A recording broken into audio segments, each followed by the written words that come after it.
बंदी छोड़ सतगुरु रामपाल जी परमेश्वर जी की जय हो। परम पिता परमात्मा सारी सृष्टि के रचनहार कुल मालिक असंख्य ब्रह्मांडों के स्वामी जगत गुरु तीनों लोकों में प्रवेश करके सबका धारण पोषण करने वाले राजाधिराज आत्माधार नाथों के नाथ देवों के देव महादेव सर्वेश्वर महेश्वर मृत्युंजय अजरो अमर आदि अनादि सनातनी प्रभु जगत पिता जगदीश्वर श्री श्री 1008 की उपाधि के वास्तविक अधिकारी अकाल मूरत सौद स्वरूपी राम वासुदेव सर्वगतम ब्रह्म परम पूजे प्रथम पूजे परम संत परम पुरुष परम धनी परम दयालु सत्य कबीर हक्का कबीर अल्लाहु अकबर बाखबर अल्लाह ताला जगत के तारणहार जगत के मुक्तिदाता जगत के जगन्नाथ हारे के सहारे हिंदुओं के राम मुसलमानों के अल्लाह सिखों के वाहिगुरु ईसाइयों के मसीह दया के सागर दयानिधि करुणा के सागर करुणानिधि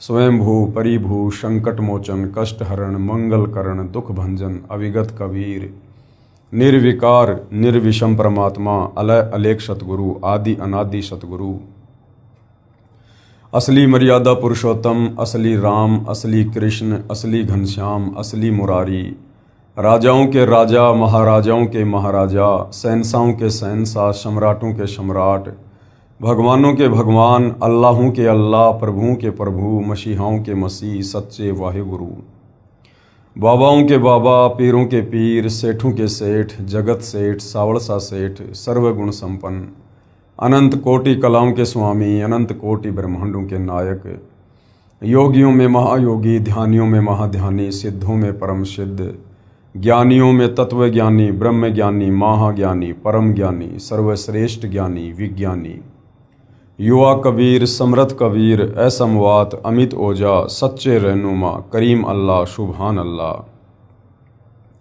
दुनिया के अंतिम पैगंबर 8 सितंबर 1951 से गांव धनाना जिला सोनीपत हरियाणा भारतवर्ष की पावन भूमि पे प्रकट रियल कल्कि भगवान श्री नारायण साकार हरि श्री बाबा साहेब नूर अनंत परमात्मा सच्चे दरवेश सच्चे बाखबर संत श्रोमणी सतगुरु रामपाल जी परमेश्वर जी के चरण कमल में आप और हम सभी भाई बहनों का अनंत कोटि दंडवत प्रणाम। सत्साई भाई और बहनों, बहुत बड़ी दया बहुत बड़ी मेहर पूज्य गुरुदेव भगवान की परमेश्वर रामपाल जी की, जिनके शुभ आशीर्वाद से विशेष आशीर्वाद से उन्हीं के सत्संगों का संग्रह पवित्र पुस्तक ज्ञान गंगा के ऊपर वीडियो बनाने की श्रृंखला जारी है।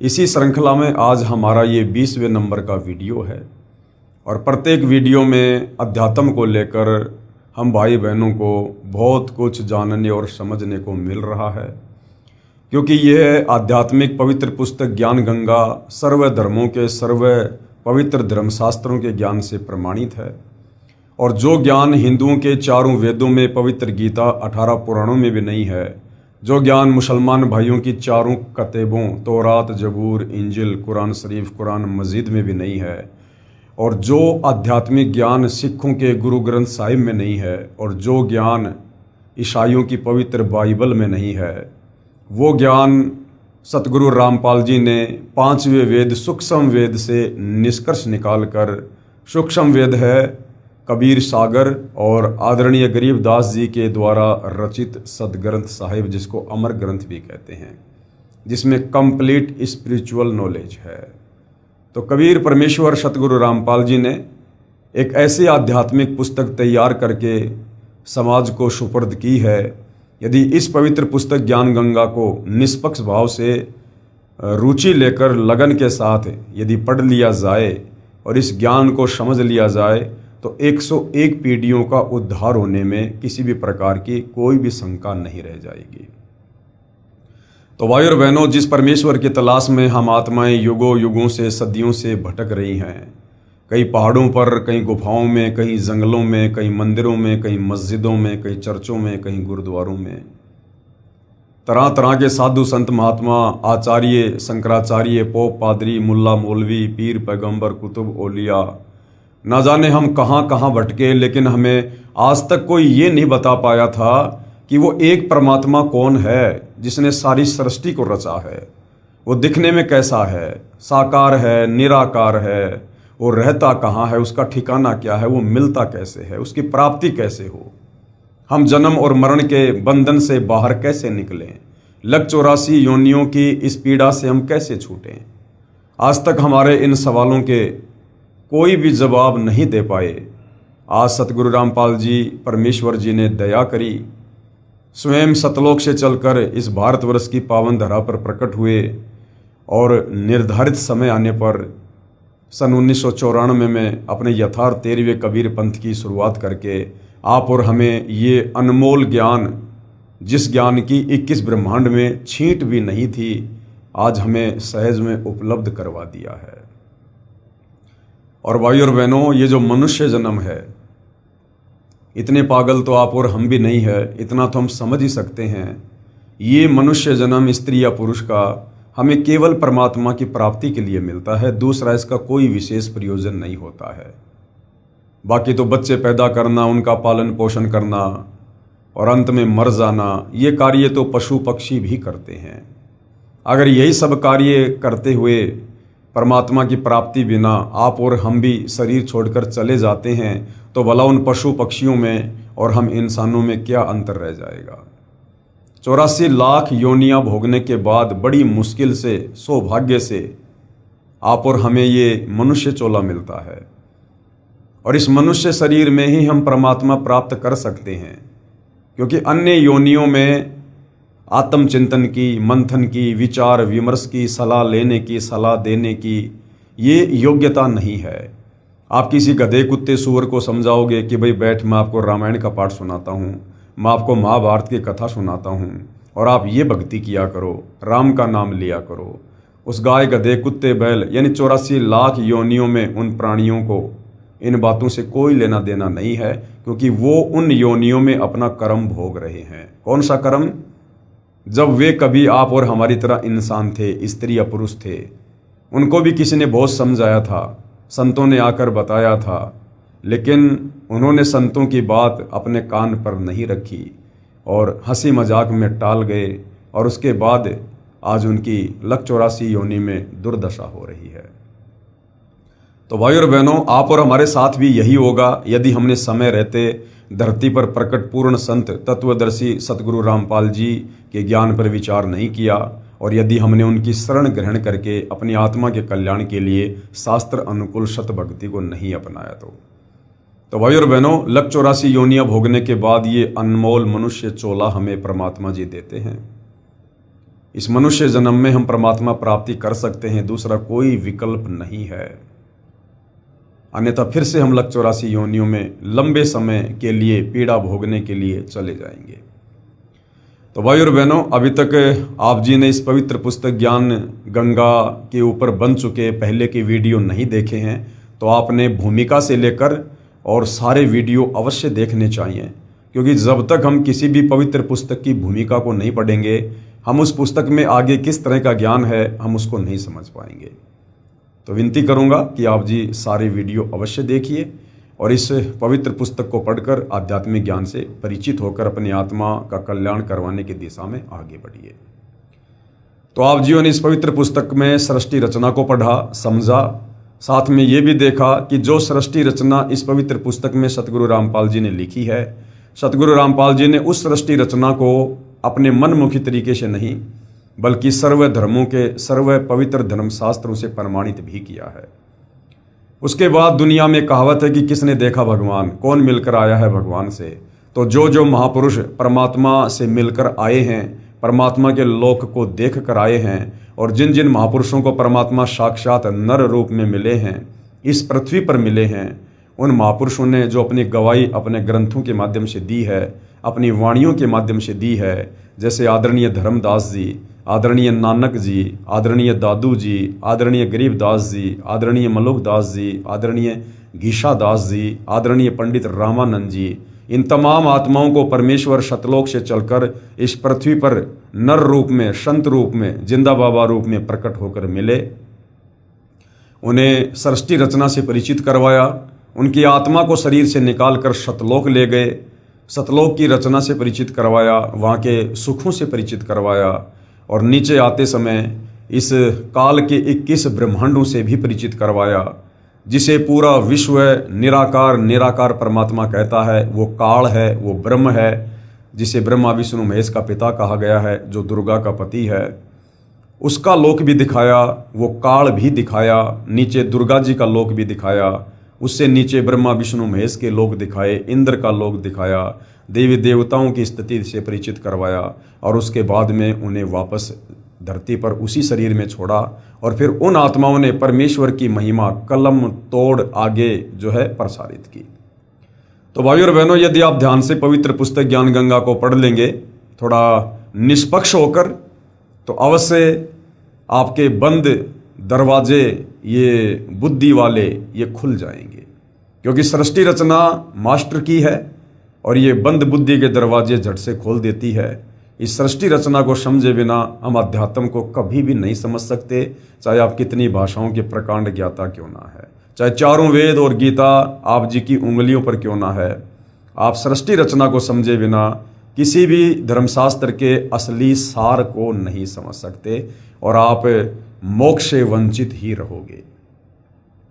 तो भाइयों और बहनों, साथ में इस पवित्र पुस्तक के ज्ञान गंगा में जिन जिन आत्माओं ने समय रहते सतगुरु रामपाल जी के ज्ञान को समझकर उनकी शरण ग्रहण की, उसके बाद उन आत्माओं के जीवन में कैसा बदलाव आया। वो घर उजड़े पड़े थे, उन घरों में कोई शराब पीता था, कोई मांस खाता था, कोई जुआ खेलता था, वो घर बर्बादी की कगार पर थे, वो पतन की ओर थे। और जैसे सतगुरु रामपाल जी से उस परिवार ने उपदेश प्राप्त किया, उसके बाद सर्व बुराइयां उस घर से बाहर हो गई और वो परिवार ऋषि परिवार बन गए।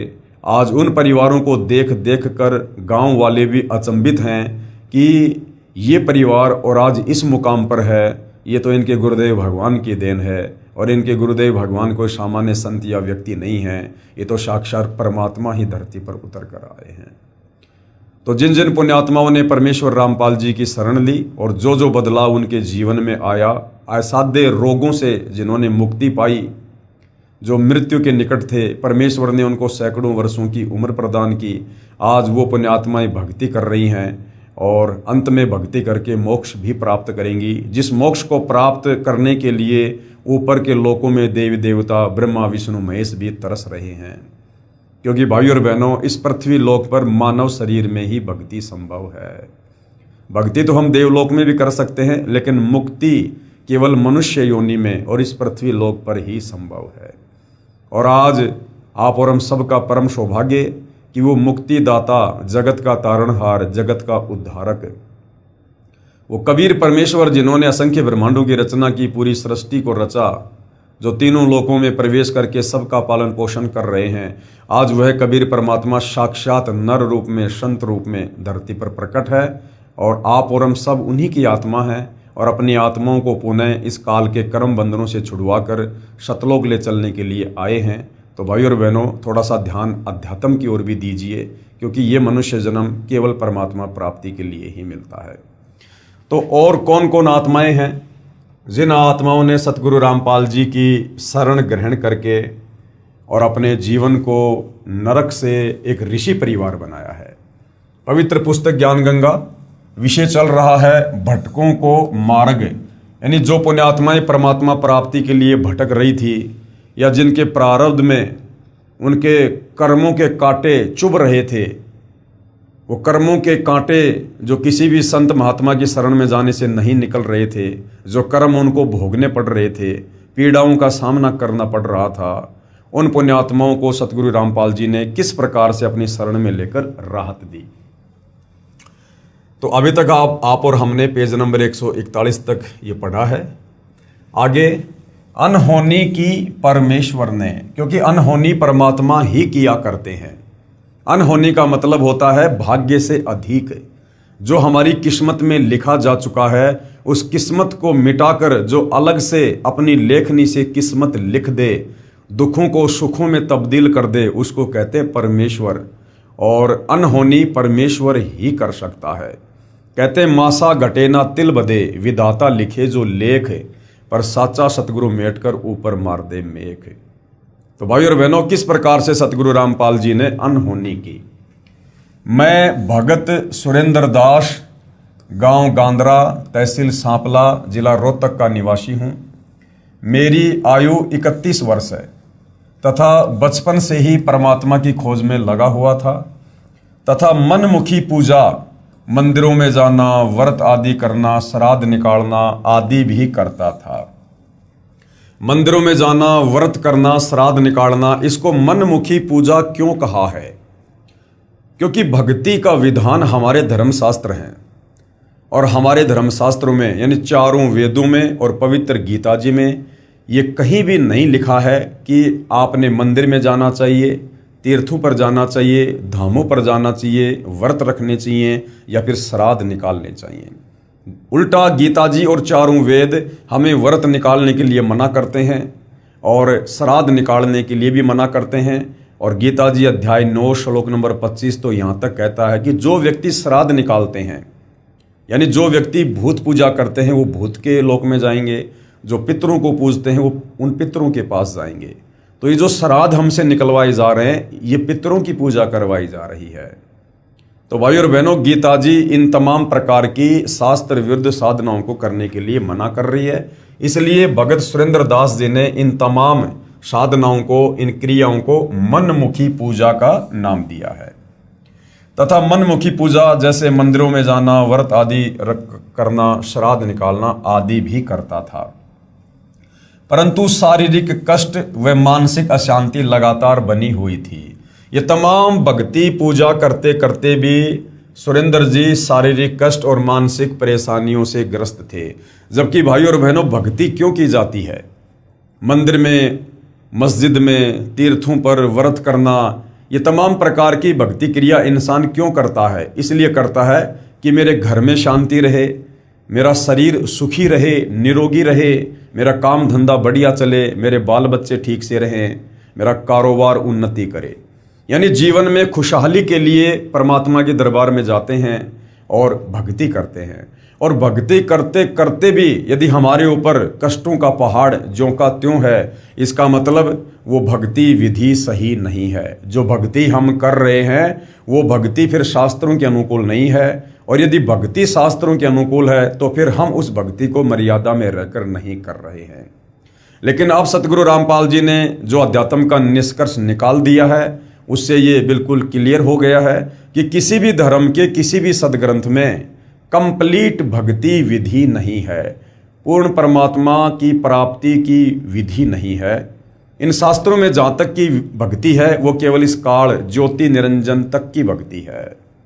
और ज्योति निरंजन की भक्ति तक हमारे भाग्य में लिखे लेख समाप्त नहीं हो सकते, हमारे कर्मों के कांटे नहीं निकल सकते।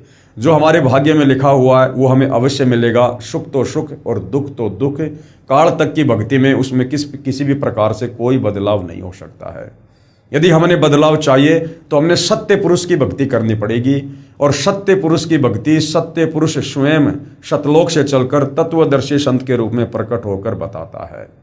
तो आज भाई और बहनों, आप और हमारा सौभाग्य पवित्र गीता जी अध्याय 4 श्लोक 34 में गीता का ज्ञान देने वाला भगवान जिस तत्वदर्शी संत की शरण में जाकर भक्ति करने को और मुक्ति प्राप्त करने को अर्जुन को सलाह दे रहा है, आज वह तत्वदर्शी संत सतगुरु रामपाल जी के रूप में आप और हम सबके समकालीन हैं। परंतु शारीरिक कष्ट व मानसिक अशांति लगातार बनी हुई थी, फिर भी परमात्मा में विश्वास तथा परमात्मा पाने की तड़प बरकरार थी। यही तड़प मुझे सन 1995 में संत आसाराम बापू के पास ले गई। मैंने उनसे नाम उपदेश लिया व जैसा भक्ति मार्ग बापू जी ने बताया डटकर साधना की। परंतु न तो कोई शारीरिक कष्ट दूर हुआ और न ही कोई आध्यात्मिक उपलब्धि हुई।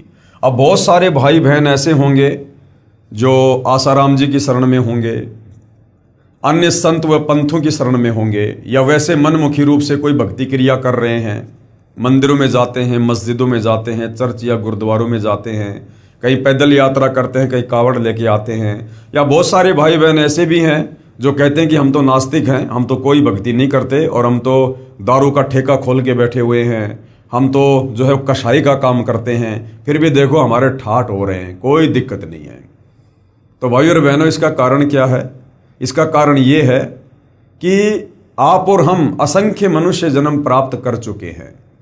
जब आपको सृष्टि रचना का पता चलेगा, उसको आप समझेंगे, तो आपको पता होगा कि हम असंख्य मनुष्य जन्म प्राप्त कर चुके हैं जब से सतलोक से अपने पिता से बिछुड़कर इस काल के साथ इसके 21 ब्रह्मांड में आए हैं। और ये दयालु कबीर परमात्मा हमारे पीछे पीछे भटकता रहता है। हम नादान आत्माओं को सृष्टि रचना सुनाकर, हमें सतलोक में की गई गलती याद दिलाकर, उस भूल में सुधार करवाकर, भक्ति देकर वापस सतलोक ले जाने के लिए हमारे पीछे पीछे दौड़ते रहते हैं। लेकिन हम अपने पिता को ना पहचान कर उनको रिजेक्ट कर देते हैं और इस काल के लोक में लख 84 योनियों में जन्म मरण के चक्कर में कष्ट भोगते रहते हैं। तो जब जब हमें लख 84 योनियां भोगने के बाद एक मनुष्य जन्म मिलता है, उस समय ये कबीर परमात्मा किसी न किसी तरह कोशिश करके आप और हम तक अवश्य पहुंचते हैं और हमें यही ज्ञान समझाने का ये प्रयास करते हैं। और जो आत्मा इनके ज्ञान को स्वीकार कर लेती है, उन्हें परमेश्वर कुछ भक्ति दान दे देते हैं, उनसे शत मंत्रों की कमाई करवाते हैं, दान धर्म करवाकर उनके कुछ पुण्य कर्म बनवाते हैं, जिस कारण से उस मनुष्य शरीर में थोड़ी बहुत सत भक्ति करने के चलते आप और हमारे पास भक्ति धन जमा हो जाता है। जिस प्रकार आपने इन्वर्टर से, लाइट से बैटरी को चार्ज कर लिया, अब यदि इन्वर्टर को हटा दिया जाए तो भी उस बैटरी से पंखे चलेंगे, लाइट भी जलेगी, आप मिक्सी से जूस भी निकाल सकते हो। क्यों? क्योंकि आपने इन्वर्टर से और बैटरी को चार्ज कर रखा है। और यदि अब लाइट नहीं आ रही है तो भी कोई दिक्कत नहीं, जब तक उस बैटरी में पावर है तब तक आपके घर के पंखे भी चलेंगे, लाइट भी जलेगी। ठीक इसी प्रकार हमने पूर्व मानव जन्मों में परमेश्वर की शरण में आकर जब जब वे तत्वदर्शी संत के रूप में आते हैं, हम थोड़ी बहुत भक्ति उनकी शरण में रहकर करते हैं और अपनी आध्यात्मिक बैटरी को चार्ज कर लेते हैं। फिर अगले जन्म में यदि हमें तत्वदर्शी संत नहीं मिलता है, यदि हमें सत भक्ति नहीं मिलती है और हम दुनिया वालों की तरह शास्त्र विरुद्ध साधना में लग जाते हैं, मंदिर में, मस्जिद में, चर्च में, गुरुद्वारों में, तो भी हमें लाभ होते रहते हैं। क्यों? क्योंकि हमारी पूर्व जन्म की अभी बैटरी चार्ज है और हम इस गफलत में रहते हैं कि मैं वर्तमान में जो रामकृष्ण की भक्ति कर रहा हूँ, देवी देवताओं की पूजा कर रहा हूँ, मंदिर, मस्जिद, चर्च, गुरुद्वारों में धक्के खा रहा हूँ, व्रत कर रहा हूँ, तीर्थों पे जा रहा हूँ, मुझे इससे लाभ हो रहे हैं। तो भाइयों और बहनों, ये हमारी बहुत बड़ी भूल है। आज जिनके दारू के ठेके हैं, जिनकी कसाई की दुकान है या बड़े बड़े और भी 2 नंबर के धंधे हैं, व्यापार है, और वो ये सोचते हैं कि हम तो भक्ति भी नहीं कर रहे या भक्ति भी कर रहे हैं तो हम तो इन देवी देवताओं की भक्ति कर रहे हैं, मंदिर मस्जिद वाली भक्ति कर रहे हैं, फिर भी हमारे ठाठ हो रहे हैं। तो भाइयों और बहनों, ये आपकी बहुत बड़ी भूल है। ये ठाठ आपके जीवन में आपके पूर्व जन्म की भक्ति के कारण है, क्योंकि अभी आपकी बैटरी चार्ज है। आगे आपने सत भक्ति रूपी चार्जर लगा नहीं रखा, क्योंकि सत भक्ति रूपी चार्जर लेकर कबीर परमात्मा तत्वदर्शी संत के रूप में खुद ही धरती पर प्रकट होते हैं। बाकी सबके जो कनेक्शन है वो खराब है। तो भाइयों और बहनों, ये बैटरी कब तक चलेगी? अब वो समय आ गया है, ये कलयुग है और इस समय बहुत थोड़ी बहुत हमारी बैटरी शेष है। यदि हमने जल्दी सतगुरु रामपाल जी से उपदेश लेकर सत भक्ति रूपी चार्जर नहीं लगाया और फिर से अपनी आध्यात्मिक बैटरी को चार्ज करना शुरू नहीं किया, तो ये बैटरी आपकी ज़्यादा दिन नहीं चलेगी और आने वाला समय युग परिवर्तन का है। 2028 निर्धारित समय है, मुश्किल से 1.5 वर्ष का समय है। आने वाले समय में जो दुर्गति देश और दुनिया की होगी वो देखी नहीं जाएगी। उस समय फिर आपकी आंखें खुलेंगी तो बहुत देर हो चुकी होगी, क्योंकि आप जितना लेट सतगुरु रामपाल जी के शरण में आओगे उतना ही ज़्यादा पछताओगे, क्योंकि देरी से आने वालों की सुनवाई भी देरी से होगी। तो भगत सुरेंद्र दास जी हर प्रकार से सारी साधना कर करके, मंदिरों में जाकर, मस्जिदों में जाकर या तीर्थ व्रत करके, श्राद्ध निकाल कर या आसाराम जी की शरण में जाकर भी उन्होंने देखा, जैसा आसाराम जी ने कहा उन्होंने भक्ति की, लेकिन फिर भी उनको कोई आध्यात्मिक लाभ या उपलब्धि नहीं हुई। अपितु कष्ट बढ़ता ही चला गया। मैं आसाराम बापू के बताए अनुसार साधना करता था। जैसे 250 ग्राम दूध सुबह पीता था और 250 ग्राम दूध शाम को पीता था, और मेरे मंत्र में जितने अक्षर थे उतने लाख मंत्र जाप करना और समाधि लगाना। मतलब इतनी क्रिया की जैसा संत जी ने बताया। जैसे मान लीजिए आसाराम बापू ने एक मंत्र दे दिया, ओम नमो भागवते वासुदेवाय नमः। अब इस ओम नमो भागवते वासुदेवाय नमः शब्द में मान लीजिए 12 अक्षर हैं, तो 12 लाख जाप इस मंत्र के भगत सुरेंद्र दास ने किए, जैसा आसाराम जी ने बताया। लेकिन उसके बावजूद भी किसी प्रकार का कोई आध्यात्मिक लाभ या सुख उनके शरीर में या परिवार में इस आत्मा को नहीं हुआ। क्यों? क्योंकि संत आसाराम जी के पास में शास्त्र अनुकूल साधना नहीं है, वे भगत समाज को शास्त्र विरुद्ध साधना ही करवा रहे हैं। और अब सतगुरु रामपाल जी ने आकर हमें जो शास्त्र अनुकूल साधना दी है, उसमें प्रथम बार वे हमें जो मंत्र देते हैं वो हमारे शरीर में जो कमल बने हुए हैं और जिनमें 5 मुख्य शक्तियां बैठी हुई हैं, श्री ब्रह्मा शांतरी जी, श्री गणेश जी, श्री विष्णु और लक्ष्मी जी, देवी दुर्गा जी और शंकर पार्वती जी। इन मंत्रों का जब हम जाप करेंगे, और हमने ये लाखों में जाप नहीं करना है, हमने प्रतिदिन केवल 108 मंत्र जाप करने हैं। यानी प्रथम नाम की एक माला 108 मंत्र यानी 108 बार हमने जाप करना होता है। और सतगुरु रामपाल जी के द्वारा जो शास्त्र अनुकूल भक्ति हमें दी जाती है, जो शत भक्ति मंत्र दिए जाते हैं, उनके थोड़े से जाप से ही हमें अनगिनत लाभ शुरू हो जाते हैं, क्योंकि ये इन देवी देवताओं के वास्तविक लाभ हैं। ये इनके बीज मंत्र हैं, ये इनके मूल मंत्र हैं। और इन मंत्रों का जाप करने से ये देवी देवता तुरंत भगत की तरफ आकर्षित होते हैं और तुरंत उसे सुविधा देना शुरू कर देते हैं। तो आसाराम जी ने जो विधि बताई वो सुरेंद्र जी ने की, और मेरे मंत्र में जितने अक्षर थे उतने लाख मंत्र जाप करना और समाधि लगाना। 40 दिन की ये क्रिया थी, जो कि यह एक अनुष्ठान होता है। ऐसे ऐसे मैंने 14 अनुष्ठान किए।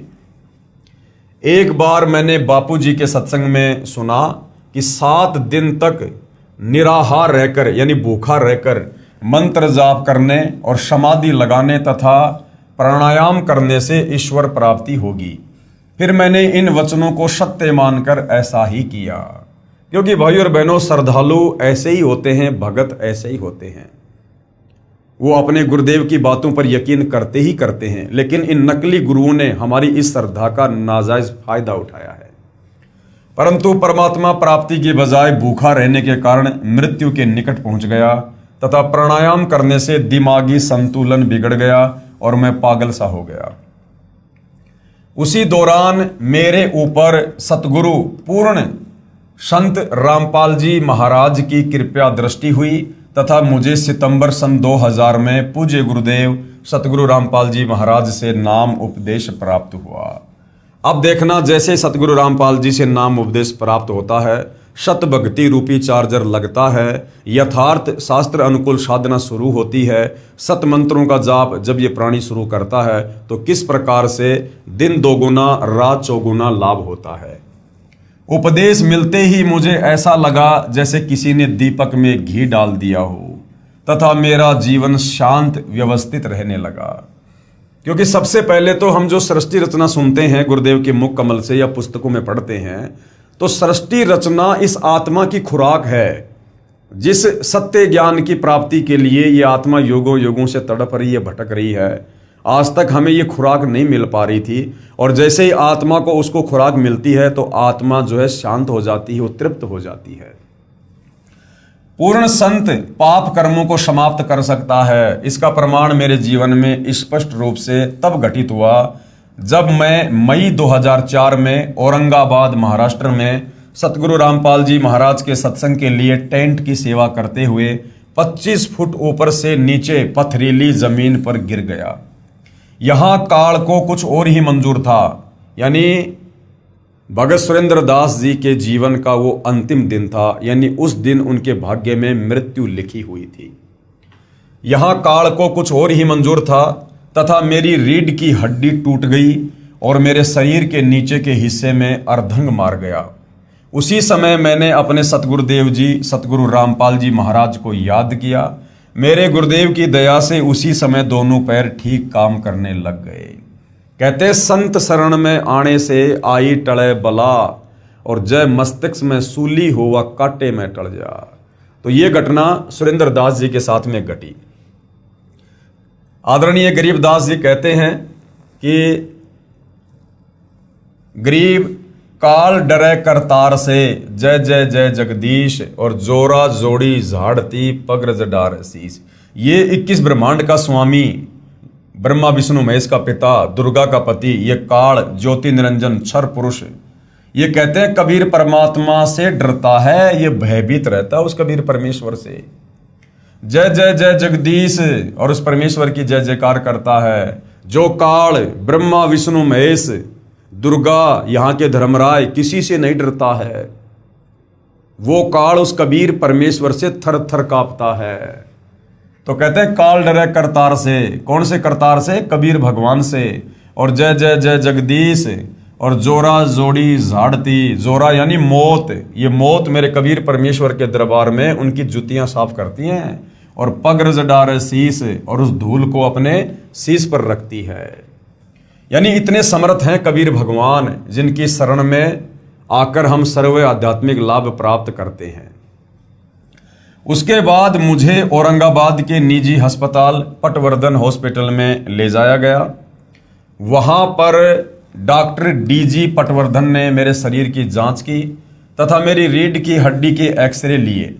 रिपोर्ट से पता चला कि रीढ़ की हड्डी टूटी हुई है। रिपोर्ट देखकर डॉक्टर बहुत हैरान होकर कहने लगा कि आपकी रीढ़ की हड्डी टूट गई है और उसका एक टुकड़ा टूटकर अलग हो गया है। डॉक्टर बार बार मेरे पैरों को हाथ लगाकर देखता रहा और कहा कि आप पर परमात्मा की विशेष कृपा है कि आपके पांव ठीक काम कर रहे हैं, क्योंकि इस रिपोर्ट के अनुसार आपको अधरंग होना जरूरी था, यानी आपको पैरालिसिस होना बिल्कुल जरूरी था। वहां उस हॉस्पिटल में मैं 3 दिन तक दाखिल रहा। उसके बाद मैं छुट्टी लेकर वापस अपने घर हरियाणा आ गया। यहाँ रोहतक में मैंने अपना इलाज हड्डियों के प्रसिद्ध डॉक्टर चड्डा से करवाया। डॉक्टर चड्डा भी मेरी रिपोर्ट देखकर हैरान रह गया तथा कहा कि आप चल फिर कैसे रहे हो, आपको तो रिपोर्ट के अनुसार अर्धंग होना चाहिए था, यानी लकवा मार जाना चाहिए था। डॉक्टर चड्डा ने फिर से रंगीन एक्सरे करवाया तथा कहा कि इसका इलाज संभव नहीं है तथा ऑपरेशन के द्वारा इसको जिस स्थिति में है वहीं रोका जा सकता है ताकि हड्डी और ना टूट सके। उसने हड्डियों को ताकत देने के लिए इंजेक्शन शुरू किए और 3 महीने में पूरे इंजेक्शन लग गए। फिर उसने कहा कि ऑपरेशन जरूर करवाना पड़ेगा, नहीं तो बाकी बची हुई हड्डी भी टूट सकती है, और कहा कि ऑपरेशन का खर्च 2 लाख रुपए आएगा। फिर उसी समय डॉक्टर ने बताया कि रिपोर्ट के अनुसार आपको 3 महीने के अंदर मृत्यु को प्राप्त हो जाना था। आज आप परमात्मा की कृपा से ही जीवित हो। ऑपरेशन का खर्च 2 लाख रुपए देने में मैं असमर्थ था, इसलिए मैं दूसरे डॉक्टर के पास इलाज के लिए गया। वह भी मेरी रिपोर्ट देखकर आश्चर्य में पड़ गया और कहा कि यदि ऑपरेशन में देर हो गई तो हड्डी और भी टूट सकती है। उसने भी बताया कि रिपोर्ट के अनुसार आपको अधरंग होना चाहिए था, आप चल फिर कैसे रहे हो। आखिर हार कर मैंने अपने गुरुदेव सतगुरु रामपाल जी महाराज के चरणों में प्रार्थना की। तब मेरे पूज्य गुरुदेव ने मुझ पर दया की और सिर पर हाथ रखकर कहा, बेटा आप बिल्कुल ठीक हो जाओगे। अब गुरुदेव ने कह दिया ठीक हो जाओगे तो फाइनल, पत्थर की लकीर, साध वचन पलटे नहीं पलट जाए ब्रह्मांड, यदि असल में कोई साध है तो। यदि आज परमेश्वर कबीर साहिब जी की शरण में नहीं होते तो आपको भुगत कर मरना था, यानी तड़प तड़प के मरना था। आपकी आयु शेष नहीं थी। गुरुदेव ने कहा कि बेटा आपकी उम्र शेष नहीं थी, आपकी उम्र बढ़ा दी गई है क्योंकि आप शत भक्ति कर रहे हो। आप एक बार फिर डॉक्टर को दिखा लो। मैंने गुरुजी के आदेश अनुसार अगले ही दिन डॉक्टर को दिखाया, जिसने मेरा एक्सरे किया और एक्सरे देखकर डॉक्टर आश्चर्यचकित रह गया और बोला, जो हड्डी टूटकर अलग हो गई थी वह अपने आप ऊपर को उठकर कैसे जुड़ गई। अब परमेश्वर इसी को कहते हैं, होनी को अनहोनी कर दे अनहोनी को होनी, साहिब से सब होत है बंदे से कुछ नहीं। और डॉक्टर तो एक बंदा है, एक जीव है। सतगुरु रामपाल जी साहिब हैं, परवरदिगार हैं। तो कहते हैं साहिब से सब होत है बंदे से कुछ नहीं, वो राई से पर्वत कर दे फिर पर्वत से राई। सतगुरु रामपाल जी वही कबीर परमेश्वर हैं जिन्होंने ये शरीर बनाया है। पिंड प्राण जिन दीन ने दाना, गरीब दास जाकू कुर्बाना। यदि शरीर का वास्तव में कोई डॉक्टर है, कोई वैद्य है, तो कबीर परमेश्वर हैं, जो आज धरती पर सतगुरु रामपाल जी के नाम से प्रकट हैं। अन्यथा भाइयों और बहनों, ये जितने भी डॉक्टर हैं, ये लोग कितना पढ़ते हैं, कितना लिखाई करते हैं, कितना पैसा बर्बाद करते हैं, और कई वर्षों की तपस्या के बाद कोई तो एक नाक का डॉक्टर बन जाता है, कोई आई स्पेशलिस्ट बन जाता है, कोई बालों का डॉक्टर, कोई जो है वो त्वचा का डॉक्टर, कोई हाथ का डॉक्टर, कोई हड्डी का डॉक्टर, कोई लीवर का डॉक्टर, कोई किस चीज़ का डॉक्टर। पूरे शरीर का डॉक्टर तो इंसान भी नहीं होता। तो ये कबीर परमात्मा जिसने इंसान बनाया, असंख्य इंसानों को बनाया, शरीरों को बनाया, ये कबीर परमात्मा वास्तव में शरीर का और आत्मा दोनों का डॉक्टर है। तो कबीर परमेश्वर जो चाहे जो कर दे। ये विज्ञान, ये टेक्नोलॉजी, ये उस परमेश्वर की टेक्नोलॉजी के आगे, उनकी आध्यात्मिक शक्ति के आगे ऊंट के मुंह में जीरे के बराबर भी नहीं है। ये विज्ञान भाई और बहनों सिर्फ और सिर्फ भक्ति में सहयोग के लिए परमात्मा ने हमें दी है, ताकि हम इस भक्ति को समझें और भक्ति करने में हमें आसानी हो। ये वैज्ञानिक उपकरण, ये टीवी, रेडियो, मोबाइल, ये प्रोजेक्टर, ये सत्संग सुनने के लिए, अध्यात्म को समझने के लिए परमेश्वर ने दिए हैं, जिनका काल ज़्यादातर दुरुपयोग करवा रहा है। ये गाड़ी, घोड़े, एरोप्लेन, ये 4 व्हीलर, 2 व्हीलर, ये सत्संग में आने जाने के लिए, या भगत अपने बाकी के कार्य फटाफट सुलटा ले, पूरे कर ले और ज़्यादा समय भक्ति को दे, इसलिए कबीर परमेश्वर ने हमें ये वैज्ञानिक उपकरण दिए हैं। पहले खेतों में काम किया करते थे, जब फसल की कटाई का समय आता था कितने दिन लग जाते थे, उसके बाद उस फसल को निकालने में कितने दिन लग जाते थे। बैलों से या अन्य तरीके से कूट कूट कर गेहूँ निकालते थे, मूंग वगैरह निकाला करते थे, महीनों लग जाते थे। हवा आ रही है तो थोड़ा साफ कर लिया करते थे, वरना बैठे रहा करते थे हवा के इंतज़ार में। आज कबीर परमेश्वर ने हमें भक्ति में सहयोग के लिए विज्ञान दी। आज हम खेत में ट्रैक्टर लेकर जाते हैं, वो काट भी रहा है, साथ में निकाल भी रहा है, और निकाल कर बोरियों में पैक करके ट्रॉली में भी डाल रहा है, और वो ट्रैक्टर सीधा उस अनाज को हमारे घर पर छोड़ देता है। वो महीने भर का कार्य केवल 2 घंटे में आज पूरा हो रहा है, और बाकी समय फिर हम परमेश्वर की भक्ति करें, सत्संग सुने। इसके लिए परमात्मा ने हमें ये विज्ञान दी है, जिसका वर्तमान में काल दुरुपयोग करवा रहा है। तो आने वाले समय में भाई और बहनों, इस विज्ञान का दुरुपयोग करने वाले जो है अपने कर्मों की सज़ा भोगेंगे। यदि समय रहते वो लोग परम संत सतगुरु रामपाल जी की शरण में नहीं आते हैं, सत भक्ति शुरू नहीं करते हैं, तो ये विज्ञान आने वाले समय में उनके जो कर्मों के, जो प्रारब्ध के जो कष्ट हैं, जो रोग हैं, जो पीड़ाएं हैं, वो नहीं मिटा सकती। ये प्रारब्ध के कष्ट तत्वदर्शी संत की शरण में आने से ही ठीक होते हैं। तो आने वाले समय में देश दुनिया को मजबूरीवश सतगुरु रामपाल जी की शरण में आना ही पड़ेगा, दूसरा कोई विकल्प नहीं बचेगा। डॉक्टर जी ने बताया कि इस हड्डी की ऐसी स्थिति थी कि जैसे कोई गाड़ी बहुत ज़्यादा ढलान वाली चढ़ाई में चढ़ रही हो, उसके इंजन में खराबी हो जाए, वह वापस ही आ सकती है, या प्रथम गियर में डालकर पत्थर आदि पहियों के पीछे लगाकर वहीं रोकी जा सकती है, आगे को नहीं चढ़ सकती। इसी प्रकार आपकी हड्डी ऐसे ऊपर को चढ़कर जुड़ गई, जो डॉक्टरी इतिहास से बाहर की बात है। इससे मुझे भी महसूस होता है कि कोई शक्ति है जो असंभव को संभव कर सकती है। साहिब से सब होत है, बंदे से कुछ नाई, वो राई से पर्वत कर दे, फिर पर्वत से राई। परमात्मा जो चाहे सो कर ही, भरम पड़ो मत कोई, सेऊ धड़ पर शीश चढ़ाया, पाछे करी रसोई। यह तो ऑपरेशन से भी नहीं हो सकता था। ऑपरेशन करके इसमें कोई पदार्थ भरकर वह गैप भरा जा सकता था। फिर भी यदि आप कोई वजन उठाने का कार्य करते तो फिर से हड्डी खिसक कर आप चारपाई पर भुगत कर मरते। डॉक्टर के समझ में भी नहीं आ रहा था। मैंने कहा कि पूर्ण ब्रह्म कबीर साहिब के स्वरूप में पूज्य गुरुदेव सतगुरु रामपाल जी महाराज ने मेरे पाप कर्म काटकर तथा मेरी मृत्यु को टालकर अपने कोटे से मुझे नई जिंदगी दी है। परमेश्वर कबीर साहिब की वाणी है, जो मेरी भक्ति पछोड़ी होई तो हमरा नाम न लेवे कोई। कबीर परमात्मा कह दे, यदि मेरे भगत के ऊपर आपत्ति आ गई, कौन भगत? जो मर्यादा में रहकर शत भक्ति कर रहा है, तो कहते हैं फिर दुनिया में हमारा नाम कौन लेगा। तो भाई और बहनों, जिस कबीर परमेश्वर जी ने 650 साल पहले अनगिनत चमत्कार किए, दिल्ली के बादशाह सिकंदर लोदी की कटी हुई उंगली कबीर परमेश्वर जी ने अपने हाथ के स्पर्श से पूरी कर दी। दिल्ली के बादशाह सिकंदर लोदी ने कबीर जी के मुंह बोले गुरुदेव पंडित रामानंद जी की गर्दन तलवार से काट दी। कबीर परमेश्वर जी ने अपनी वचन शक्ति से और उनकी गर्दन को वापस ज्यों का त्यों जोड़ दिया। पंडित रामानंद जी खड़े हुए। शेख तकी जो बादशाह सिकंदर लोदी का धार्मिक गुरु था, जिसकी लड़की मर चुकी थी, उसको कब्र में दबा दिया जा चुका था, 10-12 दिन हो चुके थे। कबीर परमेश्वर ने अपनी शक्ति से, अपने सामर्थ्य से उस लड़की को पुनः जीवित किया। एक मृत लड़का जिसको बाद में कमाल का नाम दिया गया, कबीर परमेश्वर ने उसके शरीर में आत्मा प्रवेश करके उसको जिंदा किया।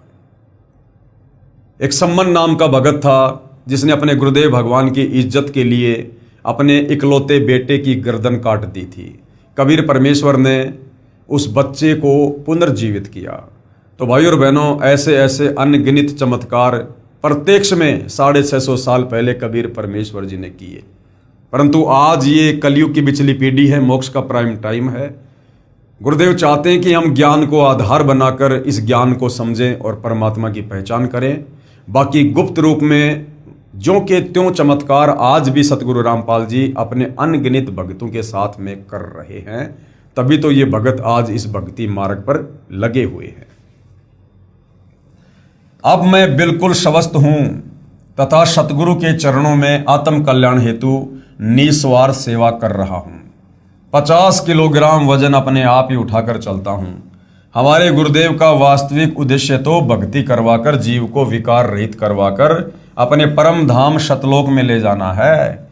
यानी सतगुरु रामपाल जी जो शास्त्र अनुकूल शत भक्ति हमें दे रहे हैं, उस शत भक्ति का केवल इतना ही काम नहीं है कि भाई हमारे रोग ठीक हो जाएं, हमारे घर में सुख हो जाए। नहीं, ये तो गुरुदेव भगवान कहते हैं अगर आप ये भक्ति करोगे तो आपको रुंगे में मिलेंगे। रुंगे में जो सुख आपको ब्रह्मा विष्णु महेश नहीं दे सकते, वो सुख आपको इस सत भक्ति करने के चलते रुंगे में मिलेंगे, मुफ्त में।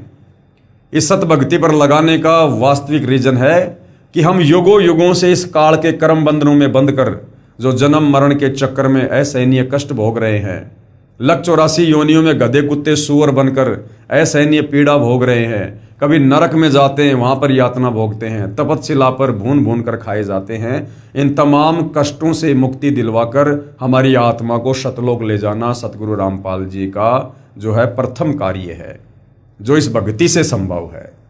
तो भाई और बहनों, हमें ये सांसारिक लाभ तो मिलेंगे क्योंकि ये कबीर परमेश्वर जी की सत भक्ति है।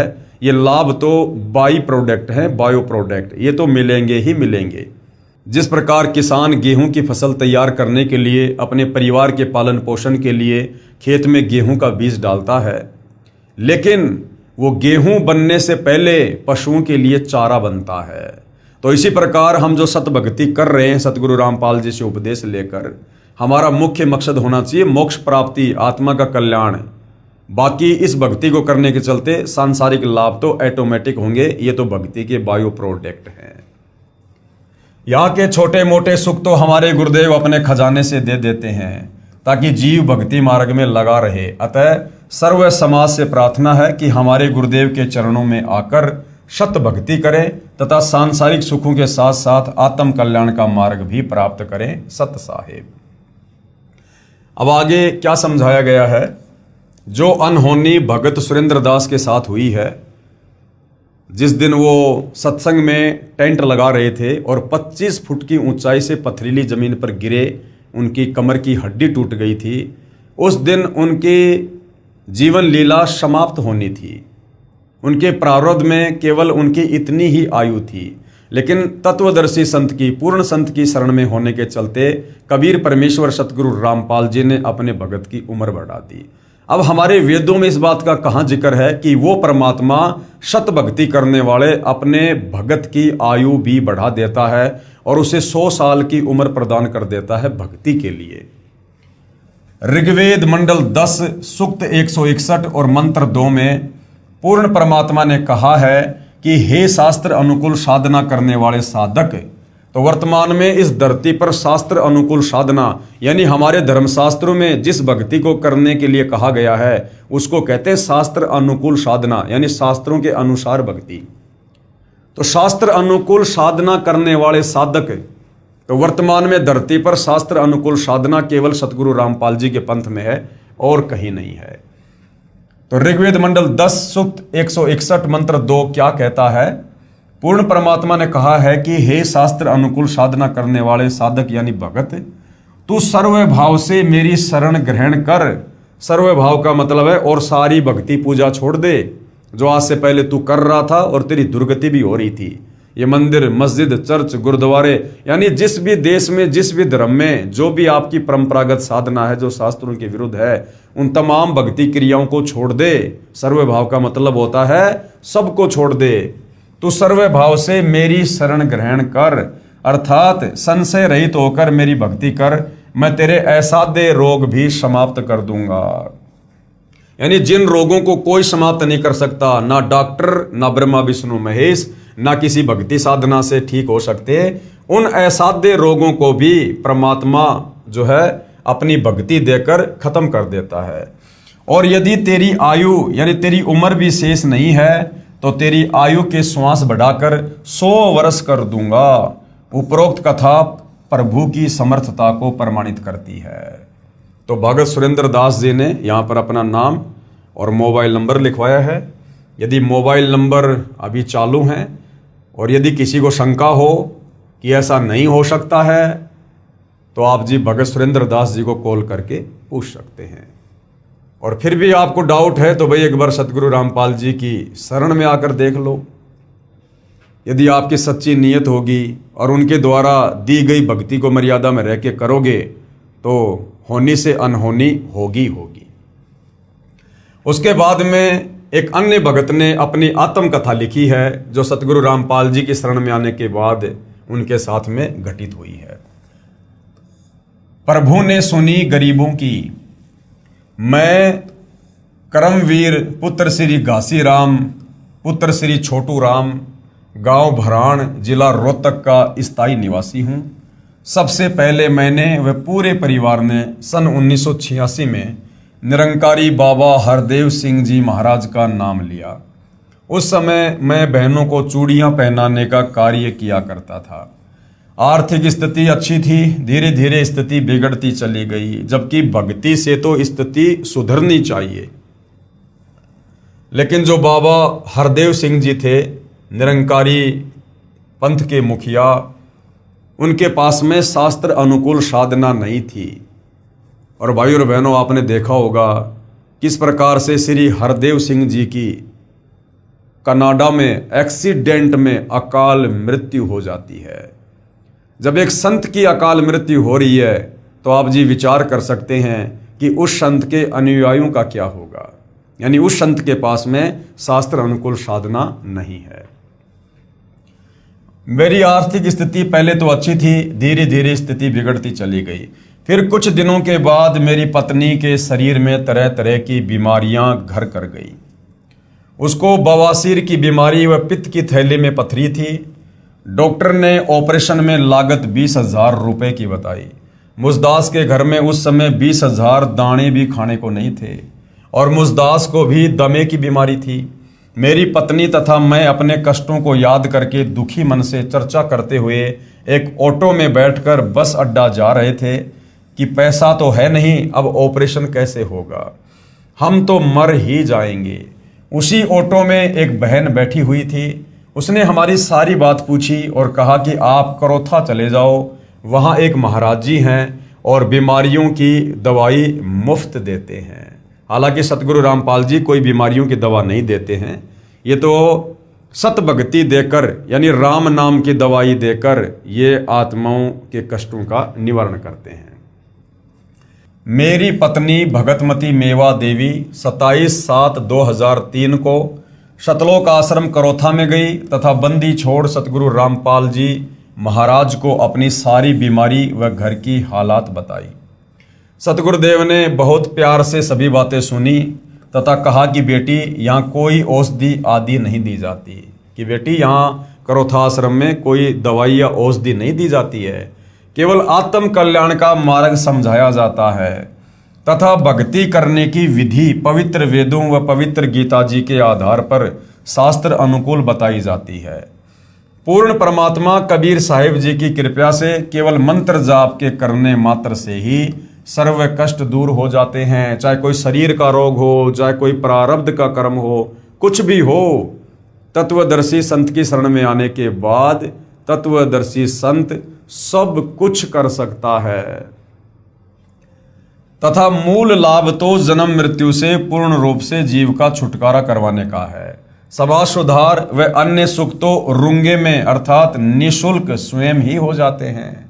राम नाम की दवाई देकर यानी शतभक्ति मंत्र देकर मेरे सारे परिवार को कृतार्थ किया। यानी जैसे ही उस परिवार ने फिर सतगुरु रामपाल जी से नाम उपदेश लिया, उनके सर्व रोग धीरे धीरे छू मंत्र हो गए और आज वो परिवार उस आत्मिक शांति और संतुष्टि को महसूस कर रहा है। यानी वो सर्व लाभ परमात्मा की भक्ति के प्राप्त कर रहा है, जो लाभ उस परिवार को अन्य देवी देवता या अन्य संत व पंथों में जाने से भी नहीं मिल रहे थे।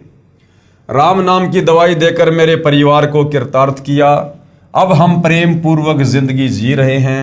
सर्व बीमारियां केवल नाम सुमरण से व गुरुदेव के आशीर्वाद मात्र से समाप्त हो गई, क्योंकि परमात्मा कबीर साहिब जी की वाणी है कि सुमरण से सुख होत है, सुमरण से दुख जाए, और कहे कबीर सुमरण करोगे तो सुमरण माही समाए।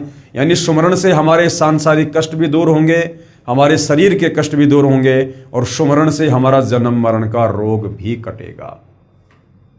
सर्व बीमारियां केवल नाम सुमरण से व गुरुदेव के आशीर्वाद मात्र से समाप्त हो गई। हम बंदी छोड़ से अरदास करते हैं कि दाता जैसा सुखी जीवन हमें दिया वैसा ही सबको बख्शें सत साहेब। हालांकि भाई और बहनों, सतगुरु रामपाल जी के तत्व ज्ञान से परिचित होने के बाद अब हम भाई बहनों ने इस प्रकार के शब्दों का प्रयोग नहीं करना है कि दाता जैसा सुखी जीवन हमें दिया वैसा ही सबको बख्शें, क्योंकि ये सत भक्ति है और काल कोशिश करेगा इसमें पंचर लगाने की मन कर्म वचन से। तो आप और हमने भाई और बहनों अपनी आत्मा का कल्याण करवाना है, और बाकी जिसको अपनी आत्मा का कल्याण करवाना होगा हम उस तक केवल संदेशा भेज सकते हैं कि ऐसे ऐसे परमात्मा स्वयं धरती पर आए हुए हैं, शास्त्र अनुकूल साधना है। भाई एक बार उनके ज्ञान को समझकर नाम उपदेश लेकर भक्ति शुरू करो, देखो फिर कैसे आपके दुख दूर नहीं होते। हम केवल प्रार्थना कर सकते हैं, हम अन्य की कामना इस भक्ति मार्ग में नहीं कर सकते हैं, अन्यथा हमारी भक्ति बर्बाद होना शुरू हो जाएगी। जिस प्रकार किसी की गाड़ी पंचर खड़ी है और मैं उधर से जा रहा हूं और वो मेरी गाड़ी रुकवा कर कहे कि भाई साहब मेरी गाड़ी पंचर हो गई, अब मैं यदि अपनी टायर से, अपनी गाड़ी के टायर से उसके टायर में हवा डालूंगा तो मैं मूर्ख आदमी हूं। मेरी गाड़ी की हवा कम हो जाएगी, इससे मेरी गाड़ी भी ढंग से नहीं चलेगी और उसकी गाड़ी भी पूरी तरह से जो है चलने के योग्य नहीं बनेगी, तो दोनों पंचर हो जाएंगे। तो समाधान क्या है? उसको उस दुकान का पता बता दिया जाए जहां पर पंचर निकाला जाता है और फिर से हवा भरी जाती है। तो इस प्रकार से भाई और बहनों, हम यदि किसी की कामना करेंगे अच्छे की तो एक प्रकार से वो आशीर्वाद हो जाता है, और किसी को आशीर्वाद देना और अपने गुरु के अलावा किसी से आशीर्वाद लेना इस भक्ति मार्ग में वर्जित है, क्योंकि हम अधिकारी नहीं हैं। तो जो भी हैं उन्हें सतगुरु रामपाल जी का एड्रेस दे दीजिए, सतगुरु रामपाल जी से उनका संपर्क करवा दीजिएगा। आप स्वयं उनको आश्रम में लेकर जा सकते हैं, गुरुदेव से दीक्षा दिलवा सकते हैं। ये समाधान जो है उसके भी हित में है और हमारे भी हित में है। बाकी हम दुनिया की इसी प्रकार से कामना करते रहे तो धीरे धीरे हमारा भक्ति वाला बैलेंस समाप्त होता रहेगा और वो जो के त्यों कष्ट फिर हमारे ऊपर आने शुरू हो जाएंगे। भगत करमवीर दास पुत्र श्री घासीराम, गांव भराण, तहसील महम, जिला रोहतक। ऐसे ही भाई और बहनों एक भक्तात्मा और है जिन्होंने अपना साक्षात्कार दिया और भक्ति अपनाने के बाद जो अनुभव उनके जीवन में हुए वो उन्होंने यहाँ पर शेयर किए हैं। भगवान हो तो ऐसा। मैं भगत महावीर सिंह पुत्र श्री केहर सिंह, गांव ढराना, जिला झज्जर, हरियाणा का निवासी हूं। पहले मैं शिव का कट्टर भगत था। मेरे लीवर और गुर्दे के अंदर पीप पड़ गई थी। शंकर जी की भक्ति करते करते भी दुर्गति हो रही थी और मेरे को मेरा भाई भगत महेंद्र सिंह मेडिकल में इलाज करवाने के लिए ले गया। उससे पहले भी काफ़ी पैसा लग गया था, लेकिन कोई आराम नहीं हुआ। मेडिकल के अंदर अल्ट्रासाउंड के बाद 3 ऑपरेशन बोल दिए। मैं घबरा गया। मैंने ऑपरेशन करवाने से इनकार कर दिया। खाना भी नहीं खाया जाता था। हालात बिल्कुल नाजुक हो चुके थे। मेरा बड़ा भाई महेंद्र कहा करता कि आप सतगुरु रामपाल जी से उपदेश ले लो, क्योंकि महावीर जी का बड़ा भाई जो महेंद्र जी थे वो सतगुरु रामपाल जी से उपदेश प्राप्त थे। तो वो अपने भाई को समझाया करते थे कि भाई आप भी मेरे गुरुदेव से नाम उपदेश ले लो। वे पूर्ण परमात्मा के अवतार आए हुए हैं, यानी स्वयं ही वो अवतार रूप में आए हुए हैं। कबीर परमेश्वर पूर्ण ब्रह्म है। मैं कहता था कि शिव जी भगवान के सामने तेरे कबीर जुलाहे यानी धानक की क्या औकात। कबीर तो एक कवि था, वह भगवान नहीं हो सकता। कबीर तो एक कवि था, कवि, वह भगवान नहीं हो सकता। जबकि भाई और बहनों, हम जरा भी विचार नहीं करते। कबीर जी के समय और भी तो कवि होंगे, और भी तो बहुत सारे कवि होंगे कबीर जी के समय। क्या किसी भी कवि का कोई एक भी चेला था, एक भी शिष्य था? क्या किसी भी कवि ने उस समय किसी का कोई कष्ट दूर किया? जबकि कबीर परमेश्वर जी के, जिनको कवि कहकर रिजेक्ट कर दिया, उनके 64 लाख शिष्य हुए थे आज से 650 साल पहले। अरे किसी ब्राह्मण जाति में जन्मे धर्म गुरु के तो 64 लाख शिष्य हो सकते हैं, लेकिन कबीर जी जो जुलाहे की भूमिका कर रहे थे, और उस समय धानक यानी जुलाहे को सांसारिक तौर पर कितना नीचा समझा जाता था, और धानक जाति में कबीर जी के 64 लाख शिष्य, जो कबीर जी अनपढ़ थे, अशिक्षित थे, भूमिका कर रहे थे, परमेश्वर लीला कर रहे थे। लोग जिस समय उनकी शक्ल देखना पसंद नहीं करते थे, जिस जाति में वो लीला कर रहे थे, और 64 लाख शिष्य हो जाना, ये कोई सामान्य बात नहीं है। ये मात्र किसी कवि का काम नहीं हो सकता। तो कवि रूप में कबीर परमात्मा स्वयं ही आए हुए थे, सारी सृष्टि के मालिक। उन्होंने लोगों को सौ लाभ दिए, असाध्य रोगों को दूर किया, मुर्दों को जिंदा किया, जिस कारण से लोगों ने उनको अपना सतगुरु धारण किया। अन्यथा कबीर जी के समय तो और भी बहुत सारे नामी गिरामी कवि थे। क्या आपको किसी का एक भी कोई शिष्य देखने या सुनने को मिलेगा? नहीं मिलेगा। कबीर तो एक कवि था, वह भगवान नहीं हो सकता। मेरे बड़े भाई महेंद्र सिंह पुत्र श्री केहर सिंह का परिवार भी बिल्कुल उजड़ा हुआ था। सतगुरु रामपाल जी महाराज की शरण में जाने से वे पूर्ण सुखी हैं। उन्होंने सर्व पूर्व वाली पूजाएं त्याग रखी थी, यानी जो भी हम पहले ये देवी देवताओं की मंदिर में जाने की, मस्जिद में जाने की, तीर्थ व्रत आदि जो किया करते थे, जो शास्त्रों की विरुद्ध साधना है, जिनको करने के हमें कोई लाभ नहीं हो सकता है, वो सारी साधना महेंद्र जी ने छोड़ दी थी सतगुरु रामपाल जी से उपदेश लेने के बाद। वे फिर भी बहुत सुखी हैं, मैं भी मानता था, परंतु फिर भी मैं अपने भगवान शिव जी से अधिक किसी को नहीं मानता था। मेरा बड़ा भाई महेंद्र मुझे कहता था, महावीर यही भूल सबको लगी है, पूर्ण ब्रह्म कबीर देव, कबीर परमेश्वर ही हैं, यानी सारी सृष्टि का मालिक कबीर भगवान ही है, और इनकी शक्ति के सामने ब्रह्मा विष्णु शिव ब्रह्म तथा परब्रह्म तो बहुत न्यून शक्ति युक्त हैं, यानी बहुत ही छोटी श्रेणी की इकाई है। जैसे देश के प्रधानमंत्री व राष्ट्रपति के सामने एक राज्य के मंत्री की क्या शक्ति होती है, इतना अंतर परमेश्वर कबीर जी यानी राष्ट्रपति या प्रधानमंत्री जानो, तथा शिव जी एक विभागीय मंत्री जानो। यानी कबीर जी के आगे इन देवी देवताओं की, ब्रह्म की, परब्रह्म की शक्ति ऐसे है जैसे राष्ट्रपति के आगे कोई सरपंच हो। अब आप स्वयं ही विचार करें कि कहाँ ठाठा यानी कहाँ कबीर परमेश्वर और कहाँ म्या म्या। अब ये ठाठा म्या म्या क्या है? ये है अर्थात खागड़ की तुलना में बकरा, यानी कहाँ तो झोटा और कहाँ बकरा, कहाँ ठाठा और कहाँ म्या म्या।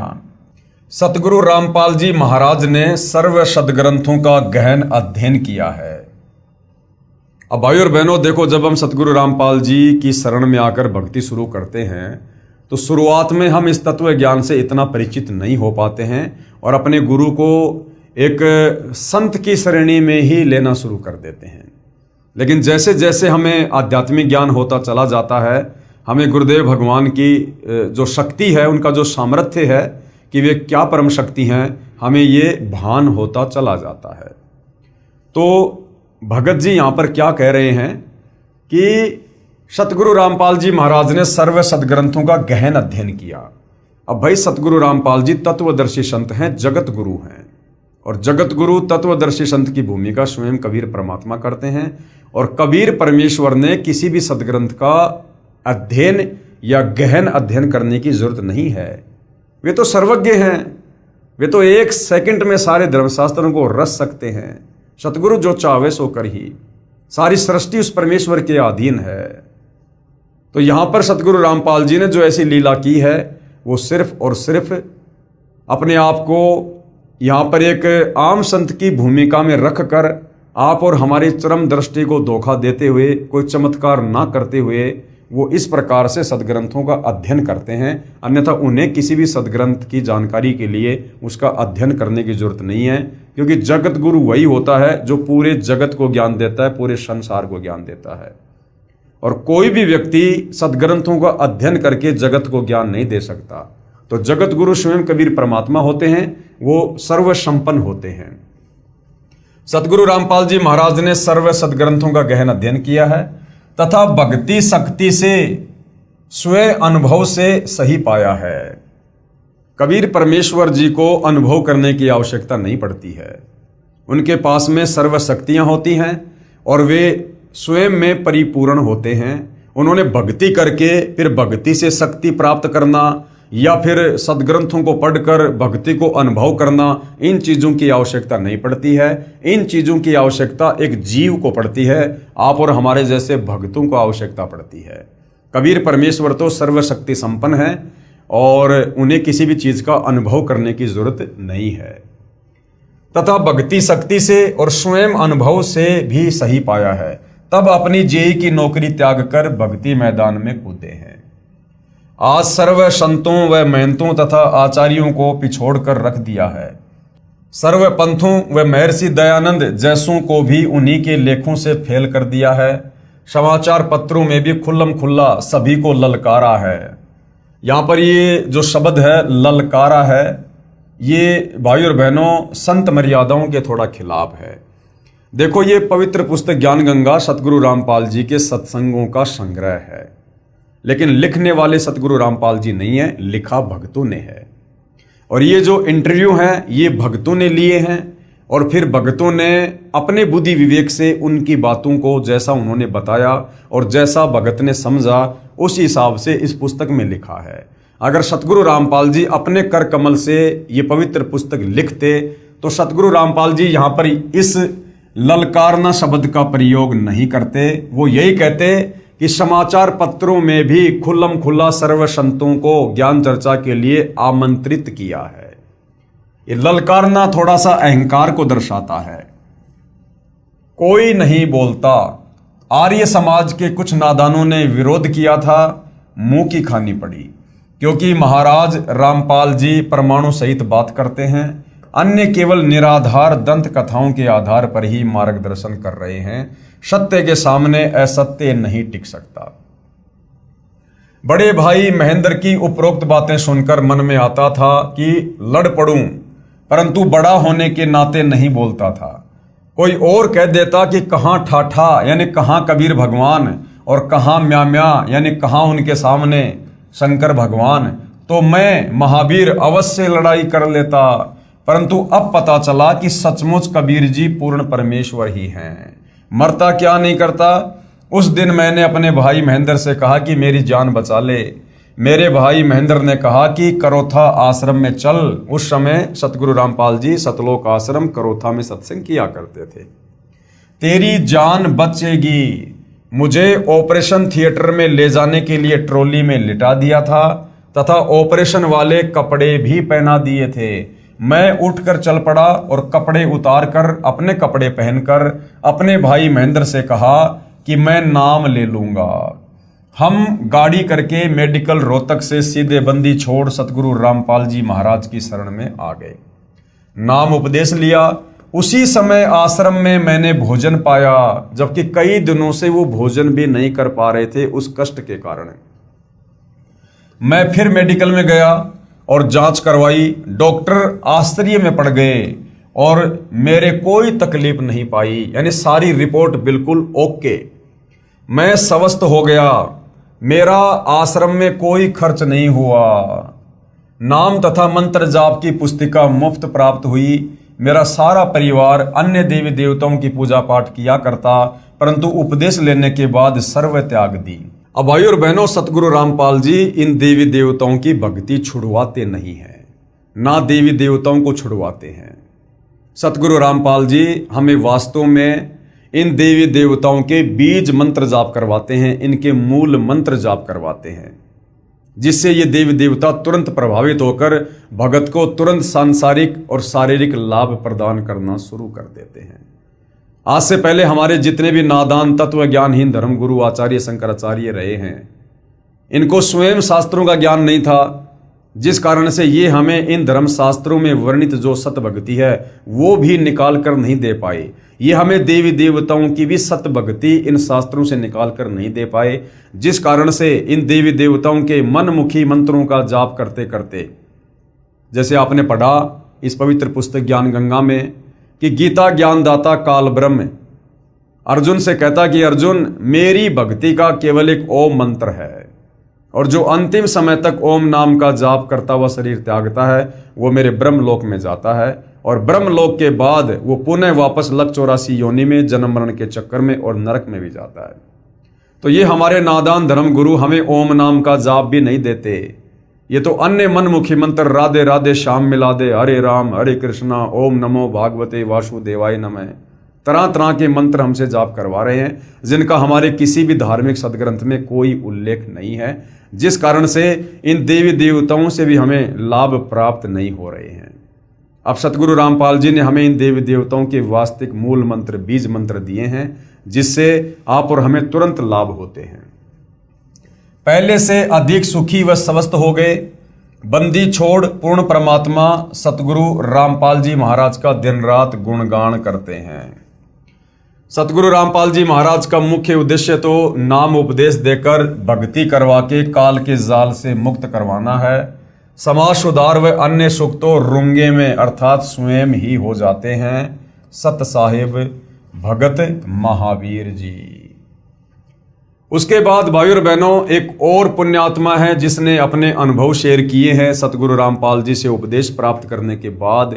जो भी सुख इनको अपने शरीर में या परिवार में हुआ है उसका इन्होंने यहाँ पर अन्य लोगों को समझाने की दृष्टि से और बखान किया है। लुटे पिटों को सहारा। मैं भगत जियाराम यानी राजू पुत्र श्री गणेशी राम गांव डराना निवासी हूँ। मेरे और मेरी पत्नी को असाध्य रोग था। कोई ओपरा पराया कहता था। डॉक्टरों ने टीबी बताई। हमने डॉक्टरों से भी काफ़ी इलाज करवाया और देवी देवताओं की बहुत पूजा की और यूपी हरियाणा राजस्थान में बालाजी आदि भी इलाज के लिए गए। काफ़ी पैसा लग गया। 10-12 वर्ष तक ऐसे ही भटकते रहे। हमने कम से कम 2 लाख रुपए लगा दिए होंगे, लेकिन कोई आराम नहीं हुआ। हम बहुत तंग हो गए। मैं बहुत निर्धन हो गया। 50 रुपए कमाता और 100 रुपए खर्च हो जाते। कई बार आत्महत्या करने की सोची। हवन भी करवाया। हवन करते समय पंडित डर गया और पंडित ने बताया कि इसके अंदर बहुत बड़ा जिंद है। पंडित ने कहा कि मैं फिर से हवन करूंगा और फिर बताऊंगा। भगत महेंद्र पुत्र श्री केहर सिंह जो मेरे गांव के हैं, इन्होंने सतगुरु रामपाल जी महाराज से नाम उपदेश ले रखा था। मुझे कई बार कहता था कि जियाराम कहीं घूम ले और ठगों के पास लुट ले। सतगुरु रामपाल जी महाराज के बिना कष्ट निवारण नहीं हो सकता। भगत महेंद्र कहता था कि मैं भी सर्व भटक कर तथा लुट कर सतगुरु रामपाल जी महाराज के आशीर्वाद से व उनके द्वारा दिए नाम से उजड़ कर बसा हूं। मैं भगत महेंद्र से कहता था कि करोथा वाला आश्रम तो अभी बना है, मैं तो बहुत बड़े बड़े मंदिरों में जा चुका हूं, परंतु मैं तंग आने के बाद भगत महेंद्र से मिला। हमने भगत महेंद्र के साथ जाकर अगले दिन सतगुरु रामपाल जी महाराज से मुफ्त नाम उपदेश लिया और उपदेश लेने के बाद हम बिल्कुल स्वस्थ हो गए। हमें नाम उपदेश लिए सन 2005 में लगभग 2 वर्ष हो गए हैं। अब हमारा पूरा परिवार स्वस्थ है। हम रात दिन पूर्ण परमात्मा बंदी छोड़ सतगुरु रामपाल जी महाराज का गुणगान करते हैं। सतगुरु रामपाल जी महाराज का मुख्य उद्देश्य तो नाम उपदेश देकर भक्ति करवा के काल के जाल से मुक्त करवाना है। समाज सुधार व अन्य सुख तो रूंगे में अर्थात स्वयं ही हो जाते हैं। सत साहेब भगत जी आराम दास जी हैं, इनके मोबाइल नंबर हैं, किसी को शंका है तो आप जी संपर्क कर सकते हैं। अब उसके बाद भाई और बहनों एक पुण्यात्मा और है, इन्होंने भी अपने विचार व्यक्त किए हैं सतगुरु रामपाल जी से उपदेश प्राप्त करने के बाद। तो भाई और बहनों इस विषय में हम अगले वीडियो में चर्चा करेंगे। और ये वीडियो देख रहे उन तमाम भाई बहनों से जो अभी सतगुरु रामपाल जी की शरण में नहीं हैं, जो आज भी अपने धर्म शास्त्रों में वर्णित साधना के विपरीत ही मनमुखी साधना कर रहे हैं, या फिर इन काल प्रेरित तत्व ज्ञानहीन आचार्य शंकराचार्य धर्म गुरुओं के शिष्य बनकर या उनकी शरण में जाकर मनमुखी साधना कर रहे हैं, जिस साधना को करने के चलते आपके प्रारब्ध में, आपके भाग्य में जो कष्ट हैं, जो पीड़ा हैं, हो सकता है वर्तमान में आप सुखी हैं, लेकिन जो आने वाली पीड़ाएं हैं उनसे आपका किसी प्रकार से कोई बचाव नहीं हो सकता है। तो मैं तो निवेदन कर सकता हूं, विनती कर सकता हूं। कहते हैं कि समझदार व्यक्ति वो नहीं है जो अपने पैर का अंगूठा तुड़वा कर माने, समझदार वो है जो दूसरे की चोट से अपना अंगूठा फुड़वाने से बच जाए। तो ये तमाम प्रकार की बातें जो भक्ति और भगवान के नाम पर लुट पिट कर हर प्रकार से बर्बाद होकर सभी साधु संत महात्माओं के चक्कर काटकर मंदिर मस्जिद चर्च गुरुद्वारों में जाकर तमाम देवी देवताओं की पूजा पाठ भक्ति हवन यज्ञ अनुष्ठान करवाकर जो किसी प्रकार का लाभ प्राप्त नहीं कर पा रहे थे, उल्टा दुखी होते जा रहे थे, ये उन भाई बहनों के साक्षात्कार हैं, ये उनके इंटरव्यू हैं। तो यदि आप वर्तमान में किसी प्रकार की पीड़ा से ग्रसित हैं और आपको किसी भी प्रकार से कोई राहत नहीं मिल रही है, या आप एक एजुकेटेड और समझदार व्यक्ति हैं और यदि आप परमात्मा की प्राप्ति के लिए भटक रहे हैं लेकिन आपको कहीं कोई वो आत्म संतुष्टि वाला मार्ग या ज्ञान प्राप्त नहीं हो रहा है, तो आप जी ने इस पवित्र पुस्तक ज्ञान गंगा को पढ़कर और जिन जिन भगत भाई बहनों ने सतगुरु रामपाल जी की शरण ग्रहण की है, उसके बाद जो लाभ उनके घर में, उनके परिवार में, उनके शरीर में, उनके काम धंधे में जो उन्हें हुए हैं, जिनका वो बखान कर रहे हैं, आप जी इन बातों पर विचार करके सतगुरु रामपाल जी के YouTube पर सत्संग सुनना अवश्य शुरू करें। इस पवित्र पुस्तक ज्ञान गंगा की PDF आप जी गूगल से भी डाउनलोड कर सकते हैं, या सतगुरु रामपाल जी के नाम से एक वेबसाइट है www.jagatgururampalji.org। यहाँ पर आप सतगुरु रामपाल जी की सभी पुस्तकों की PDF फाइल प्राप्त करके पढ़ सकते हैं। उनके द्वारा किए गए ऑडियो वीडियो में प्रवचन सत्संग भी आप जी डाउनलोड करके सुन सकते हैं, या फिर YouTube तो हमेशा आपके साथ आपके मोबाइल में रहती है। आप YouTube पर जाकर सर्च कीजिए सतगुरु रामपाल जी सत्संग, और विनती करूँगा आप जी सृष्टि रचना को अवश्य सुनिए, बार बार सुनिए, कम से कम 5 बार तो सृष्टि रचना को आप जी अवश्य सुनिए। प्रथम बार सुनोगे थोड़ा सा आपको समझ में नहीं आएगी, क्योंकि आज से पहले हमने केवल दंत कथाएं हमारे धर्म गुरुओं से सुनी है, जिस कारण से हमारे अंदर अज्ञान समाया हुआ है। और जब पहली बार हम ये सतज्ञान सुनेंगे, सत्यनारायण कथा सुनेंगे, तो काल प्रेरणा से हमारी आत्मा जल्दी से स्वीकार नहीं करती है। इसलिए सृष्टि रचना को 2, 4, 5, 10 बार अवश्य सुनिए, और उसके बाद फिर आपको जो तड़फ, जो कशक लगेगी, उत्पन्न होगी भक्ति की, अध्यात्म को समझने की, फिर आप जी इस कदर चिपक जाएंगे। कहने का मतलब है फिर आपको आनंद सा आने लगेगा सतगुरु रामपाल जी के प्रवचनों में, उनकी भक्ति में। तो भाई और बहनों, वर्तमान में चाहे सांसारिक लाभ हो या चाहे आत्मा के कल्याण का जो है लाभ हो, ये हमें सतगुरु रामपाल जी की सत भक्ति से उनकी शरण में आकर ही मिल सकता है। दूसरा कोई तरीका नहीं है। अन्यथा भाइयों और बहनों, आज तो हम मनुष्य जन्म में हैं और मनुष्य जन्म में हमें अन्य योनियों से बहुत ही अच्छी सुविधा होती है खाने पीने पहनने घूमने फिरने की। यदि बिना सतभक्ति के यदि हमने इस मनुष्य जन्म को बर्बाद कर दिया और सतभक्ति वर्तमान में केवल सतगुरु रामपाल जी के पास है, तो भाइयों और बहनों, ये शरीर छूटने के बाद हम सीधे लक 84 योनि में जाएंगे, नरक में जाएंगे, भूत बनेंगे, प्रेत बनेंगे। उसके बाद कष्ट ही कष्ट हैं। फिर ना हमें कोई इस प्रकार से समझाने वाला मिलेगा और ना गधा बनने के बाद हम ये भक्ति करने या समझने के लायक रहेंगे। तो आज मौका है और समझदार व्यक्ति कभी मौके को चूकता नहीं है। तो सतगुरु रामपाल जी के सत्संग अवश्य सुनना शुरू कीजिए। तो भाइयों और बहनों, आज की वीडियो में केवल इतना ही। कल हम आगे की वीडियो में कुछ भगत आत्माओं के साक्षात्कार और देखेंगे, उनके भक्ति अनुभव और सुनेंगे, जिससे हमारा जो है इस भक्ति मार्ग पर हमारे अंदर दृढ़ता पैदा होगी, विश्वास बढ़ेगा और भक्ति करने की रुचि भी बनेगी। तो आज की वीडियो में केवल इतना ही। कल परमेश्वर की सेवा में फिर हाजिर होंगे। तब तक पूज्य गुरुदेव भगवान हम सबको आज्ञा दे और हमें अपनी शरण में रखे, हमें सद्बुद्धि दे, हमारा मार्गदर्शन करे। बंदी छोड़ सतगुरु रामपाल जी परमेश्वर जी की जय हो।